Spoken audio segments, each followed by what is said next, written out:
안녕하세요. 오목사와 함께하는 오목조목 성경 이야기. 오늘의 주제는 하늘에서 내린 만나의 비밀입니다. 이스라엘 백성들이 홍해를 건넜습니다. 그 물이 양쪽으로 갈라진 그 엄청난 광경 속에서 이들이 그 강을 건넜던 감격, 너무 이들이 감사하고 놀라워서 이제 소고를 치면서 하나님을 찬양하지요. 그리고 홍해에서 나왔습니다. 나오자마자 나타난 곳이 바로 이 수르 광야였습니다. 수르 광야에 들어가서 거기서 사흘길, 3일길을 걸었으나 물을 얻지 못했다 합니다. 광야에 하루 이틀 목마름을 그 홍해의 감격 때문에 어찌어찌 넘어갔지만 3일째가 되니까 인내의 한계치가 왔습니다. 그래서 마라에 이제 최초로 장막을 치고 그곳에 물을 마시려고 했더니 그 물이 너무 써서 마시지 못하는 물이었다는 겁니다. 그래서 이 마라라는 뜻은 쓰다, 괴롭다 뭐 이런 뜻입니다. 이 백성들이 너무 힘드니까 모세를 원망했습니다. 우리가 무엇을 마실꼬 하면서 원망을 하자 모세가 하나님께 기도했습니다. 그러자 하나님께서 한 나무를 가리키셨습니다. 그 나무를 던져라. 그래서 이 쓴 물에 나무를 던지니 물이 달게 되었다라고 말씀하십니다. 한 나무에 어떤 놀라운 성분이 있어서 고쳐진 것이 아니죠. 하나님께서 그 나무를 도구로 사용하신 겁니다. 영적으로는 만국을 소성시키는 생명나무를 예표하기도 하고 예수님을 예표하기도 합니다. 이제 마라를 지나서 엘림에 도착했습니다. 엘림에 이르니까 거기에는 물샘이 12개나 되고 정말 그 풍성한 종려나무가 70그루가 있었습니다. 그 천국과 같은 곳에서 장막을 치고 그들은 너무너무 행복했습니다. 이 엘림은 이스라엘의 완전한 휴식처를 상징합니다. 이 10이라는 것과 70, 완전수, 가장 좋은 숫자죠. 그곳에서 정말 행복하게 휴식을 취하는 이스라엘. 하나님께서는요, 냉탕, 온탕을 이렇게 번갈아 인도하셨습니다. 왜냐하면 강한 군사를 만드시기 위해서였죠. 이제 이스라엘 회중이 그 다음에 신 광야에 이르렀다고 합니다. 그 신 광야에 도착한 날이 바로 둘째 달 15일이었다라고 말합니다. 6월절이 그 1월 15일이지요. 1월 15일에 홍해를 건너고 수르광야에서 또 마라에서 일주일, 엘림에서 일주일, 이제 한 달 만에 2월 15일에 도착을 했는데 이곳에 도착할 때쯤 가지고 온 양식이 다 떨어졌습니다. 아유 배고파, 아유 배고파. 이제 모세와 아론을 원망하기 시작했습니다. 애굽에서 고기가마 곁에 앉아있던 때와 떡을 배불리 먹던 때에 차라리 그때에 죽었더라면 좋을걸. 이 광야로 끌어내서 굶어 죽게 하는구나. 흔히 이집트 생활을 이 사람들이 그냥 미워한 거다라고 얘기하지만 애굽에는요 먹을 거는 충분했습니다. 풍요한 땅이거든요. 고고학자들의 연구에 의하면 이 피라미드를 건드렸던 그 노동자들도 이 노예들도 굉장히 건강 상태가 양호했고 아주 건강했다고 합니다.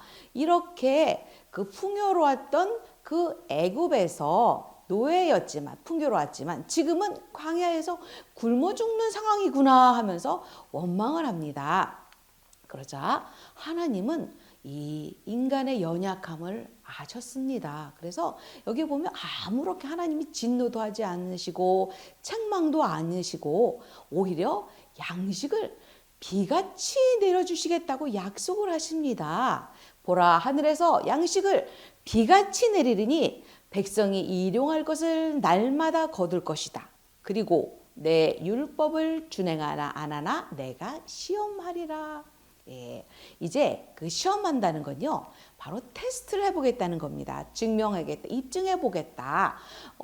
내가 너희에게 매일 양식을 줄 텐데 너희들이 어떻게 행동하는지 내가 보겠다라고 지금 말씀하십니다.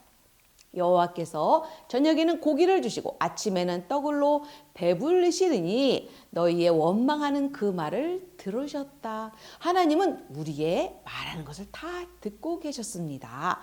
그래서 다음 날부터 저녁에는 메추라기가 와서 진에 덮였고, 메추라기는 이렇게 우리가 흔히 아는 그 메추리알 그 새 맞습니다. 이 꽁과의 철새인데 아프리카와 시리아를 이렇게 이동하는 철새를 하나님께서 바람을 불려서 한 달간 먹여주셨습니다. 또 아침에는 이슬이 진 주위에 있더니 그 이슬이 마른 후에 광야 지면에 작고 둥글며 서리같이 가는 것이 있는지라. 아침에 이슬이 진 주위에 있다는 것은 진 향하여 둘레에, 그러니까 진 안에, 진영 안이 아니라 진영 바깥 둘레에 이슬이 내렸다는 겁니다. 그런데 왜 진 주위에 이슬이 내렸을까요? 네, 사람의 발에 밟혀서 못 먹게 되는 것을 방지하기 위해서였고, 또 각 진영에 있는 사람들이 가장 가까운 곳에 가서 이 만나를 얻을 수 있도록 세심한 배려를 하신 겁니다. 이제 이스라엘 자손이 이것을 보고 깜짝 놀랐습니다. 이것이 무엇이냐? 예, 히브리어로 만후. 무엇이냐? 이것이. 무엇? 이것. 네. 이게 뭐야? 이런 뜻입니다. 영어로 what is it? 예. 그래서 이게 뭐야가 만나의 이름인 겁니다. 이것은 바로 하나님이 주신 양식이었습니다. 너희 먹을 만큼 한 사람의 한 오멜씩 그의 장막에 있는 자들을 거두어라. 한 사람당 한 대박씩 이렇게 두 사람 두 대박, 세 사람 세 대박 이렇게 거두니까 많이 거둔 자도 남음이 없고 적게 거둔 자도 부족함이 없었다고 합니다. 모세가 말합니다. 아무든지 아침까지, 그러니까 그 다음날 아침까지 그것을 남겨두지 말아라 라고 얘기합니다. 그랬는데 순종을 안 합니다. 그래서 더러는 아침까지 이 만나를 놔두니까, 왜 놔뒀겠습니까? 내일은 만나가 안 내릴지도 몰라. 사람들이 하나님을 믿지를 못했습니다. 그래서 아침까지 두니까 벌레가 생기고 냄새가 나고 썩기 시작합니다. 이 모세가 너희들 왜 이렇게 불순종하냐고 노를 바랍니다. 그래서 아침마다 각 사람이 먹을 만큼만 거두었고 햇볕이 뜨겁게 쬐면 그것이 쓰러졌더라. 그러니까 만나가 내리는 시간은 밤에 이슬이 내릴 때 같이 내렸습니다. 새벽에 내린 거죠. 이 새벽부터 아침까지 해가 뜨기 전까지 이 만나를 거두지 않으면 그날은 굶는 날입니다. 그래서 하루치의 그 양식이 새벽 내렸다는 것, 그리고 아침에 이것을 거두어야 한다는 것이 성경에 나오는 교훈입니다. 이제 여섯째 날에 갑절의 식물인 두 오멜씩을 거두라 말씀하셨습니다. 다음 날이 안식일이기 때문에 그렇게 두 배로 거두라고 했는데 다음 날 안식일이 되었는데도 냄새도 없고 벌레도 생기지 않았습니다. 이제 일곱째 날에 이렇게 두 몫을 주었는데도 불구하고 어떤 사람들이 만나를 거두러 나갔다고 합니다. 안식일에는 만나가 내리지 않을 거야 라고 알려줬는데도 또 이렇게 거두러 나가는 사람이 있었습니다. 이 불순종하는 죄인들의 모습이죠. 하지 말라고 하면 꼭 하는 사람들이 있습니다. 하나님께서 진노하셨습니다. 어느 때까지 내 계명과 율법을 지키지 아니하려느냐. 하나님께서 진노하시자 모세가 이제 초강수를 두었습니다. 보라, 여호와가 안식일에 이틀 양식을 주셨으니 아무도 자기 처소에서 나오지 말라 하고, 자기 처소라는 거는 자기 텐트를 말합니다.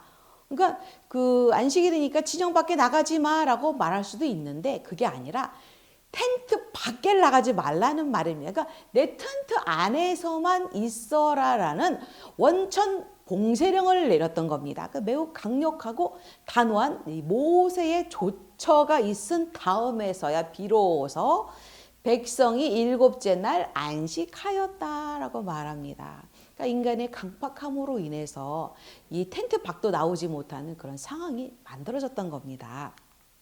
이 만나는 가시 같다. 가시는 고수씨. 그 동남아시아에 가면 그 고수를 많이 먹지요. 이 고수의 씨와 같다. 그리고 진주같이 흰색이다. 뭐 기름과 꿀 섞은 과자 맛이다. 또 맷돌을 갈거나 절구에 찧어서 삶거나 굽거나 또 부쳐 먹는 그러한 요리를 할 수 있었습니다. 사람이 사는 땅에 이르기까지 40년 동안 만나를 먹을 수 있도록 하나님이 도와주셨습니다. 정확하게는 39년 11개월인데 광야, 아무것도 없는 이 황무지 같은 광야에서 거의 40년 동안을 매일처럼 내리는 이 만나로 인해서 그들은 매일매일 기적을 체험했던 겁니다. 주님은 우리에게 이렇게 기도를 가르쳐 주시죠. 오늘날 우리에게 일용할 양식을 주시옵소서. 어떤 사람들은 천년만년 살 것처럼 막 쌓아놓고 살지요. 그런데 그렇게 살지 말라는 겁니다. 내일 일은 내일이 염려할 것이니 무엇을 먹을까 마실까 염려하지 말고 하루치 양식을 구해라 라고 말씀하십니다. 또 바울은 연보에 관한 설명을 할 때 이 만나를 얘기합니다. 이 많이 거둔 자도 남지 아니었고 적게 거둔 자도 모자라지 않았다라고 하면서 이 만나는 내일 아침에 어차피 썩는 만나 이 조금 거둔 사람에게 나눠주게 되어 있는 겁니다. 그래서 모든 사람들이 골고루 공평하게 양식을 나눠 먹을 수 있는 이 만나를 설명하면서 이 능력이나 배경 상황에 따라 어떤 사람은 많이 벌기도 하고 적게 벌기도 하지만 필요 이상 축적된 재물은 썩은 만나와 같다라고 말하고 있는 겁니다. 자, 예수님은 또 이렇게 말씀하십니다. 너희 조상들은 광야에서 만나를 먹었어도 죽었구나. 그러나 나는 하늘에서 내려온 살아있는 떡이다. 그러니 이 떡을 먹는 자는 영원히 살리라. 만나는 예수님을 예표하였습니다. 하늘에서 내려온 만나였. 하늘에서 내려온 그 만나, 그 광야 만나는 그것을 먹은 자는 죽었지만 예수님은 영원한 생명이셨기 때문에 진짜 만나였다는 겁니다. 사람이 설 수 없는 광야에서 40년간 양식을 공급해 주셨습니다. 우리의 의식주도 분명히 공급해 줄 것을 말씀하십니다. 그러니 염려하지 마시기 바랍니다.